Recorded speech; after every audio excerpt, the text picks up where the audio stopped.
Ini untuk spionnya, saya jadi ingat spion double deckernya New Armada, yaitu ini Skylander. Di depan saya ada salah satu unit bis dengan bodi yang keberadaannya cukup langka di Indonesia, dan mungkin hanya ada beberapa operator saja yang menggunakan bodi tersebut. Bodi yang berasal dari garapan salah satu karoseri yang berada di Magelang, Jawa Tengah. Bodi apakah itu? Ini dia penampakannya.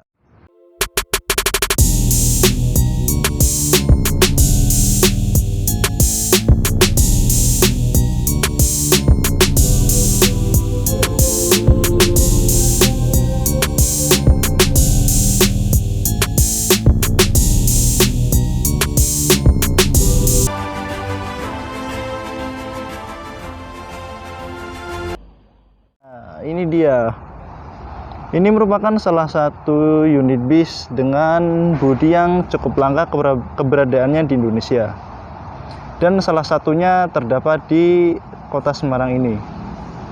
Ya, mungkin kalau bis akap lainnya yang menggunakan, yang saya benar-benar sudah lihat itu Rosalia Indah.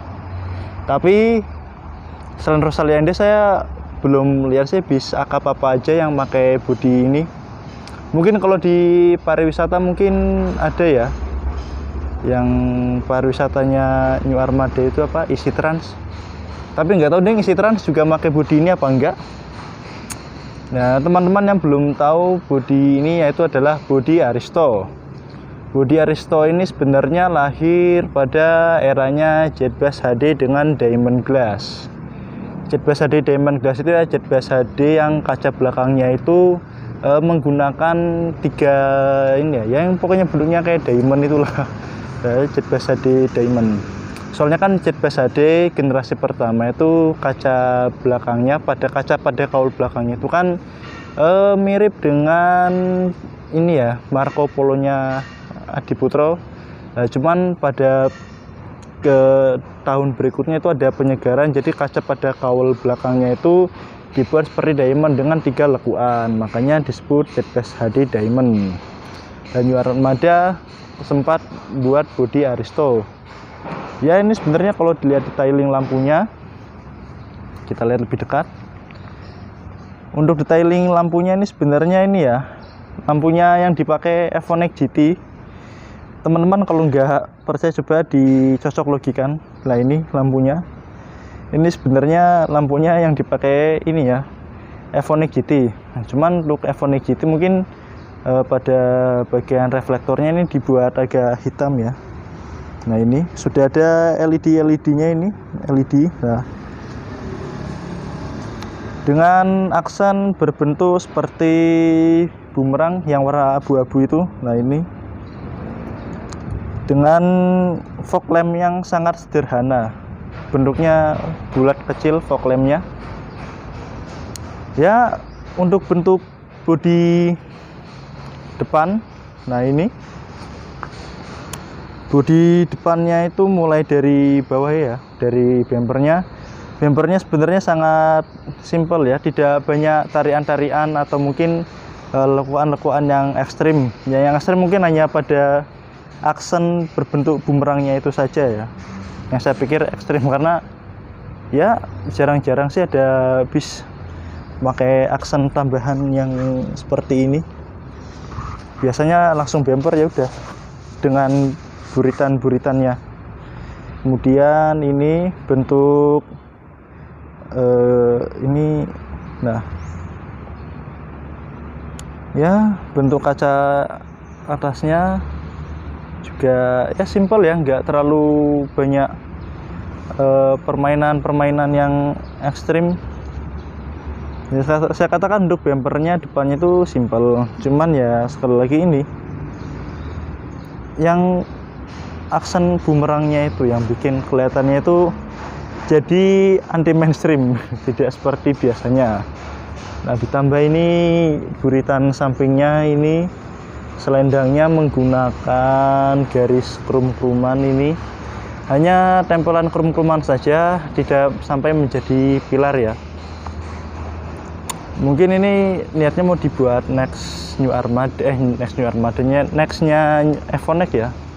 Kemudian atap siripnya ya, siripnya menyerupai New Armada, hanya saja kalau New Armada siripnya dia lebih besar, dan juga bentuk tekuan di depan ini di kepalanya ini sedikit lebih curam ya ketimbang New Armada yang Evonik.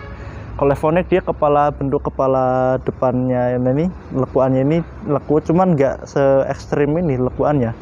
Jadi kalau dilihat yang New Armada Evonik itu lekuan kepalanya itu lebih halus, ditambah sirip atasnya itu dia lebih luas. Kalau saya nilai ya, bentuk sirip dan juga bentuk lekuan yang ada di kepalanya itu ya terlalu kaku.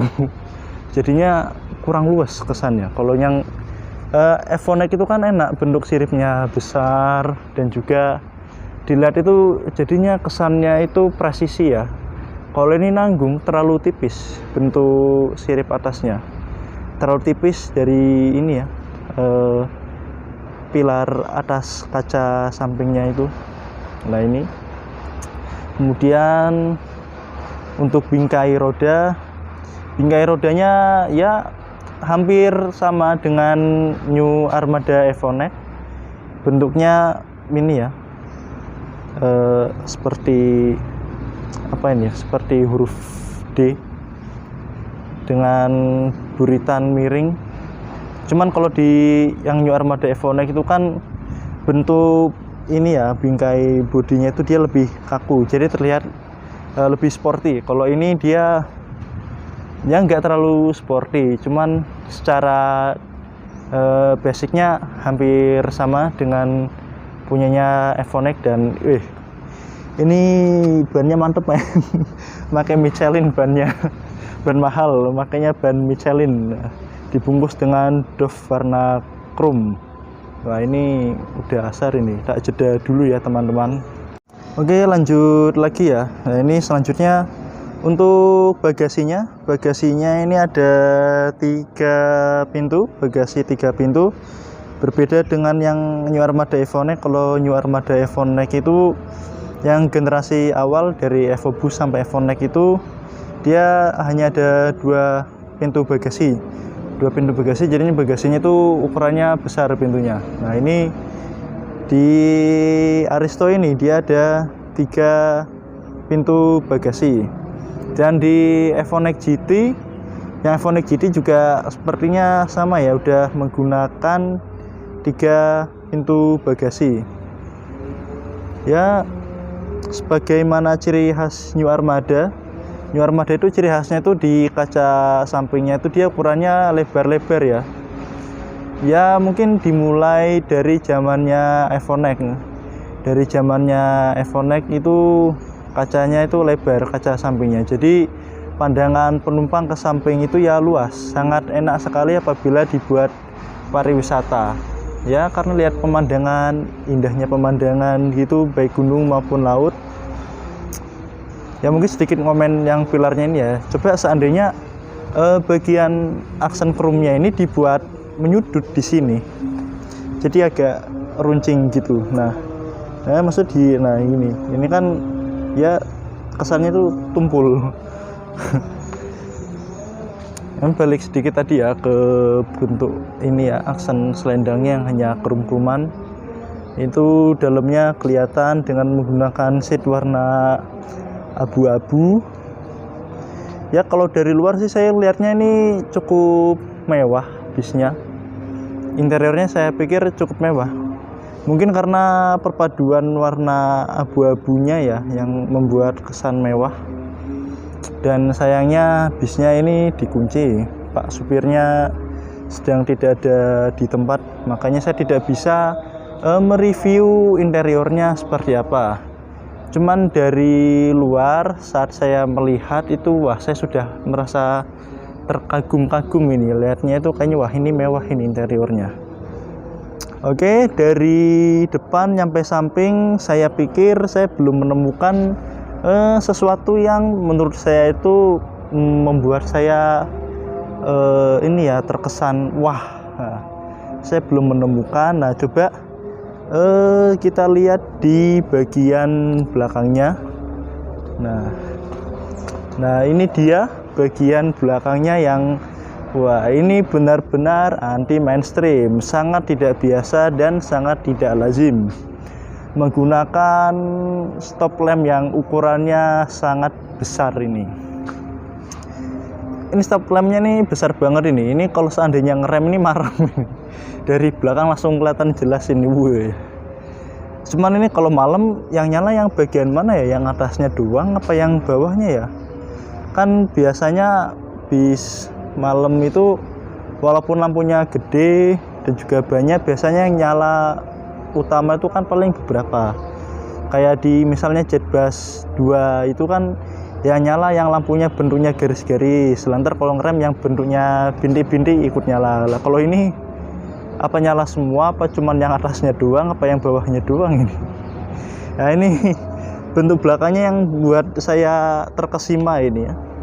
Yang saya anggap ini benar-benar tidak biasa dan lain daripada lainnya. Bentuk kaul belakangnya. Oke, dari mana dulu ya? Dari bawah dulu ya. Dari bawah bentuk bumpernya ini cukup simple, tidak begitu banyak tarian-tarian dan juga buritan-buritan. Ya, nah ini lagi-lagi sangat sederhana sekali ini ya. Tambahan fog lamp belakangnya hanya menyisakan 2 lampu berbentuk bundar. Padahal framenya lampunya ini bentuknya leaf ya, bentuknya seperti daun. Nah ini, nah maksud saya bentuknya ini, nah ini seperti daun. Cuman yang dipasang ini 2 lampu ini. Kenapa nggak dibuat saja sekalian lampunya berbentuk seperti bingkainya? Kan saya pikir terlihat lebih enak ya. Jadi kesannya itu tidak mubazir tempat. Nah, ini hanya 2 lampu. Ya mungkin ini fungsinya sebagai lampu mundur apa lampu riting ya. Mungkin lampu mundur ya.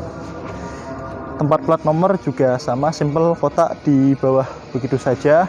Nah, ini ada logo Hino. Oh ya, bis ini menggunakan Hino RK8 teman-teman. Hino RK8 dan sepertinya ini non air suspensi ya. Kemudian bentuk grill belakangnya ya masih saya katakan cukup wajar ya, tidak terlalu neko-neko. Saya kalau ngeliat bentuk grill belakangnya ini teringat dengan bentuk grill belakangnya Legacy SR1 yang Skybus, Legacy SR1 generasi kedua. Nah ini bentuk belakangnya kurang lebih ya hampir sama kayak gini bentuk grill belakangnya. Cuman kan kalau yang laksana Legacy SR1 grillnya itu di atasnya kap mesin. Kalau ini dia di atas kap mesin ada 1, bawahnya ada 3. Ya seperti ini ya. Saya katakan untuk grillnya normal. Ya tidak terlalu neko-neko lah. Lanjut, kemudian bentuk kaca belakang. Bentuk kaca belakangnya ini dia tidak terlalu besar, mungkin ya hampir-hampir mirip dengan Proteus generasi berapa berarti? Ya Proteus yang lampu belakangnya besar itu ya. Hanya saja kalau Proteus itu kan tengah-tengahnya itu dia rata. Kalau ini dia agak naik ke atas lengkung kayak gitu. Nah, ini jadinya kayak apa ya? Kayak punyanya New Armada yang turista apa ya? Yang nyewa armada dipakai buat bis-bis BRT itulah kan kurang lebih kaca belakangnya sama kayak gini ya. Nah ini, nah itu di atasnya ada list warna hitam dan juga lampu hiasan 2 kecil warna hitam.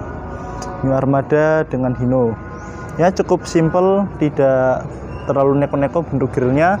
Cuman lampu belakangnya ini yang saya katakan wah. Nah, untuk Rosalia Indah sendiri dulu bodi Aristo ini dipakai untuk kelas ekonomi. Jadi Rosalia Indah ekonomi itu dulu mungkin bodi paling barunya ekonomi itu ya ini New Armada Aristo ini. Ya dulu mungkin yang paling baru kelas ekonomi Rosalia Indah itu ya Aristo sama Discovery. Nah, cuman sekarang sebenarnya Rosalia sudah tidak ada lagi yang kelas ekonomi ya, sudah di-upgrade jadi AC semua, dan saya nggak tahu keberadaannya yang bodi Aristo di Rosalia Indah sekarang seperti apa. Udah lama sekali nggak lihat, apakah dirombak apa dimuseumkan. Karena konon katanya New Armada itu merupakan salah satu karoseri yang sulit untuk dirombak ya.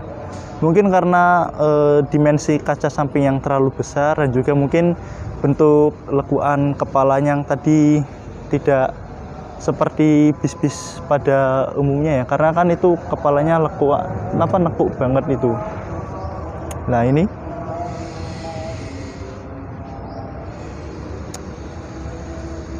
ini mungkin cukup sekian ya review singkat pada kesempatan kali ini mengenai salah satu bodi mahakarya dari karoseri New Armada yang keberadaannya sangat langka, yaitu bodi Aristo. Bodi Aristo berarti lahir di kisaran tahun 2012-an. Nah, ini. Oke, mungkin yang saya sampaikan tadi itu hanyalah opini pribadi saya. Apabila teman-teman memiliki opini pribadi terkait bodi Aristo ini, silahkan tulis di kolom komentar. Dan juga pendapat mengenai ya mungkin tampilannya atau mungkin kelangkaannya itu karena apa, nah, silahkan monggo. Dari saya cukup sekian, terima kasih. Apabila Anda belum subscribe channel ini, silahkan menekan tombol subscribe agar saya merasa senang. Oke, see you next time.